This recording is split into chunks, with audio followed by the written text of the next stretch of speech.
বাংলাদেশ সরকারি মাধ্যমিক শিক্ষক সমিতির ডাকে ৪ দফা দাবিতে নাটোরের সরকারি মাধ্যমিক বিদ্যালয়ের শিক্ষকরা দ্বিতীয় দিনের মতো কর্মবিরতি পালন করছেন।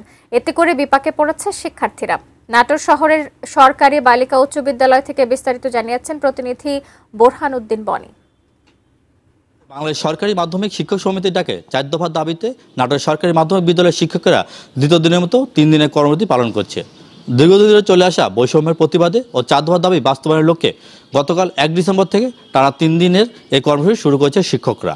সকাল থেকে জেলা সরকারি মাধ্যমিক বিদ্যালয়ের শিক্ষকরা নিয়মিত ক্লাস ও পরীক্ষা বন্ধ রেখে কর্মবিরতিতে অংশ নিচ্ছে।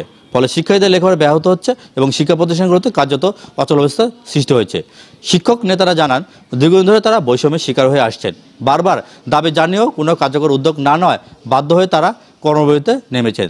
দাবি মানা না হলে আগামী দিনে কেন্দ্র থেকে যে কর্মসূচি ঘোষণা দেওয়া হবে তা তারা পালন করবে।